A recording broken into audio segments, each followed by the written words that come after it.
Unaanza kuogopa, si ndio? Wasema huyu mtu atakuwa wa aina gani? Kwa nini ana ujasiri kuishi makaburini? Halafu kingine sema kwamba alikuwa ni mtu mwenye pepo mchafu. Kwa hiyo ndani yake alikuwa sio yeye, bali kulikuwa kuna kitu kingine ambacho kiko ndani yake. Biblia inasema kwamba alikuwa amefungwa mara nyingi na wala hakuna mtu yeyote aliweza kumfunga tena. Kwa hiyo alifungwa mara ya kwanza akakata pingu, fungwa mara ya pili, ya tatu, ya nne, pasema huyu jamaa hawezekani, wakamwacha. Lakini alipofika mfalme Yesu akakutana naye, huyu alikuwa ana kusudi ndani yake, lakini alipokuwa ameshushwa tu, adui wakaangalia, bwana, huyu mtu ataleta madhara sana katika ufalme huu tulionao. Kwa hiyo tumchezee sasa, tumtumie majina ambayo yatamfanya asitumikie lile kusudi ambalo ameitiwa. Haleluya! Kwa hiyo hapa Yesu alikuja ili aweze kumtafuta mgerasi mmoja ambaye amepotea. Alikuwa ni mtu ambaye ana uwezo wa kufanya jambo fulani, lakini ndani yake ule uwezo umeondolewa, wamewekwa mapepo machafu, wanamuongoza akae makaburini tu.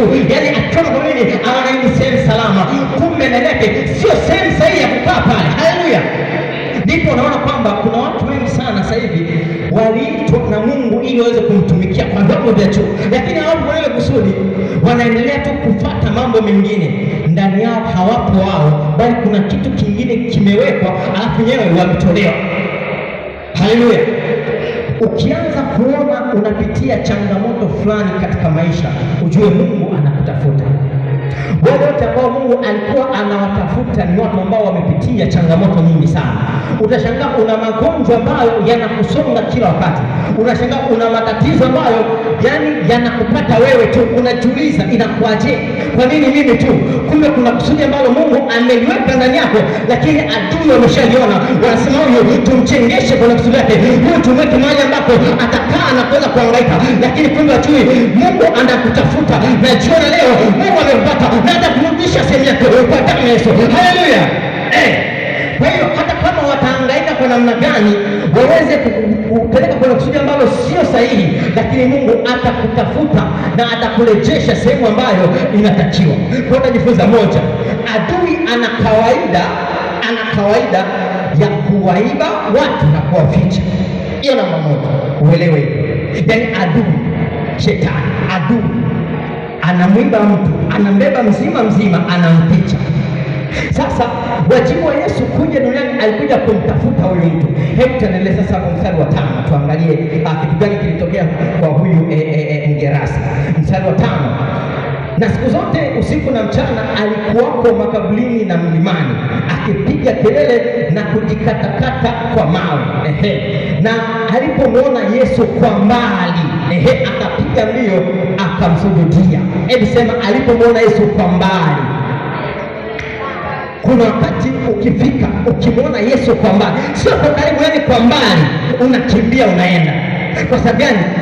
Hata mapepo ambayo yalikuwa yako ndani yake yalipotazama tu akajua anayekuja sio mtu wa kawaida, anayekuja ana uwezo wa juu kuliko sisi ambao tuko ndani yake.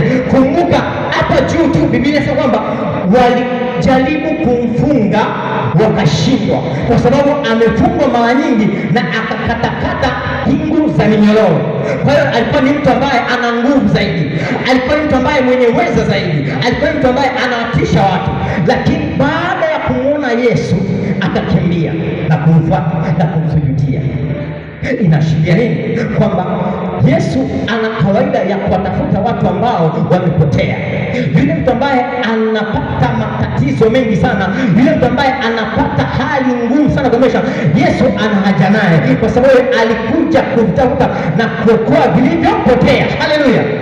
Kwa hiyo ukiona kwamba unapitia mambo magumu sana kwenye maisha, usikate tamaa, ujue Yesu anakutafuta. Na wale tu ambao wanapitishwa katika mazingira magumu ndio watu ambao wanakuja kuwa imara katika kumtumikia Mungu. Tutaona huyu ambaye aliyesaidiwa na Yesu alikuwa nani hapo mbeleni. Mstari wa 7, akapiga kelele kwa sauti kuu akasema, nina nini nawe Yesu mwana Mungu aliye juu? Na kuapisha kwa Mungu usinitese. Hapa wakajua kabisa huyu aliyokuja ni mwana wa Mungu. ni mwana wa Mungu. Sana shangaa mtu mmoja ambaye anasema kwamba Yesu sio mwana wa Mungu. Huyu mtu ametokea wapi bwana?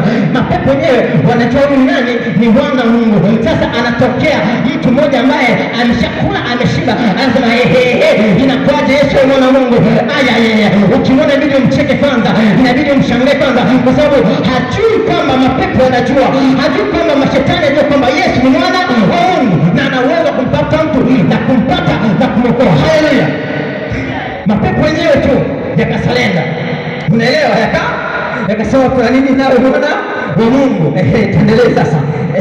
Mstari wa 8, kwa sababu amemwambia ewe pepo mchafu mtoke mtu huyo. Akawauliza jina lako nani? Akamjibu jina langu ni Legioni. Akamsihi sana asiwapeleke nje ya nchi ile, na hapo mlimani palikuwa na kundi kubwa la nguruwe wakiwalisha. Pepo wote wakamsihi wakisema, tupeleke katika nguruwe tupate kuwaingia hao. Akawapa ruhusa wale pepo wachafu, wakatoka wakaingia katika wale nguruwe, nalo kundi lote likateremkia kwa kasi gengeni, wakaingia barabarani, wakapata 2,000 wakafa baharini. Wachungaji wao wakakimbia wakaeneza habari mjini na mashambani. Watu wakatoka walione lililotokea, wakamwendea Yesu wakamwambia, yule mwenye pepo ameketi amevaa nguo na ana akili zake, naye ndiye aliyekuwa na lile jeshi. Wakaogopa, na wale waliokuwa wameona walieleza ni mambo gani yaliyompata yule mwenye pepo na habari za nguruwe. Wakaanza kumsihi aondoke mipakani mwao, naye alipokuwa akipanda chomboni, yule aliyekuwa na pepo akamsihi kwamba awe pamoja naye, lakini hakumruhusu, bali alimwambia, enenda zako nyumbani kwako kwa watu wa kwenu, kawahubiri ni mambo gani makuu aliyokutendea Bwana, jinsi alivyokurehemu. Mstari wa 20, akaenda zake akaenda kuhubiri katika Dekapoli mambo gani makuu Yesu aliyomtendea, watu wote wakastaajabu. Haleluya! Kwa hiyo sakata wote la jamaa kumbe alikuwa ni mchungaji wa Dekapoli. Unaelewa? Kwa hiyo mashetani wanaona kwamba kuna mchungaji wa Dekapoli yuko mahali, tufanye sasa wakamtupia majini, tufanye sasa wakamdushia magonjwa, tufanye wakamfanya akae makabili tu asikae nyumbani. Kwa sababu gani? Wewe ni mtu hatari sana, mtu ambaye anakusudi la kwanza kuwahubiria watu, mtu ambaye anakusudi kufanya jambo ambalo watu wengine hawawezi kufanya. Unajifunza sasa kitu kwamba wanaopitia changamoto nyingi kwenye maisha ni wale watu ambao Mungu ameweka vitu vya thamani ndani yao. Mojawapo ni wewe. Haleluya! Mojawapo Mungu kaweka vitu vya thamani ndani yako. Sasa adui akiangalia anaona huyu mtu ni hatari sana. Akianza biashara atakuwa ni hatari sana, akianza mambo fulani atakuwa mtu ni hatari sana. Wanakufanya wanakutengenezea mazengo. Sasa unashangaa migogoro katika familia, unashangaa magonjwa yanaanza, unashangaa watu, unashangaa kwa mtu ambaye sio kawaida kabisa. Unaelewa? Ni adui amekuangalia kwa namna ya jicho la rohoni, akaona kwamba wewe ni hatari sana. Kwa hiyo ile vita ambayo unaipitia sio kawaida tu, bali kuna adui ambaye aliamka akaanza kushindana na wewe. Kila vita ina sababu, hakuna vita ambayo inakuja hivi tu, hamna. Yaani kama kuna jambo limeanza, vita imeanza, unajua kuna chanzo kipo. Kwa nini mimi nilikuwa mzima kabisa, nilikuwa na afya, kwa nini magonjwa yaanze sasa hivi?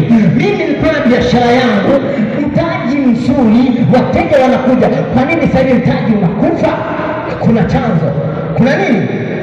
Hakuna jambo ambalo linampata mtu tu ghafla pasipokuwa na chanzo. Hapana, lazima kuwe kuna chanzo, na chanzo hicho kinakuwa kimeletwa na adui, na lengo lake aweze kukuchukua akufiche, ili uendelee kuhangaika, uendelee kuteseka, utengwe mbali na watu.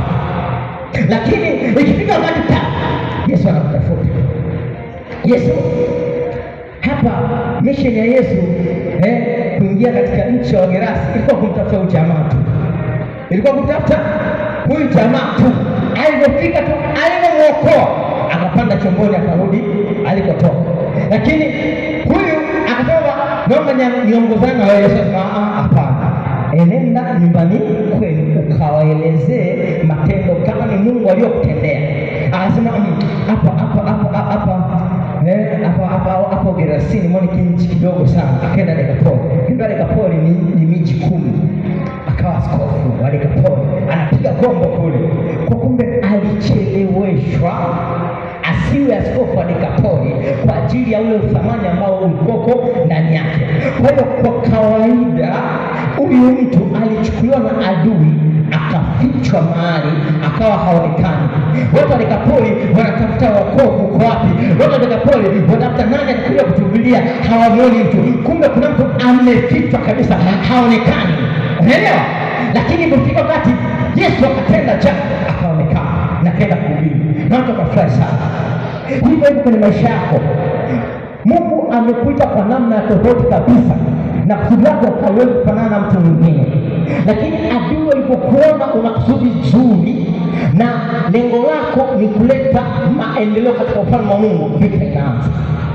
Vita inaanza. Unashangaa jirani yako anaanza vita. Mara ukiamka asubuhi unakuta kuna kibuyu mlangoni. Nazi imevunjwa. Yaani vikolomwezo vinaanza. Kwa sababu gani? Tayari ameshajua wewe sio mtu wa kawaida. Haleluya. Kwa hiyo katika ulimwengu wa roho, adui huwa ana kawaida ya kuwakamata watu na kuwaficha. Ukiona mtu yote ambaye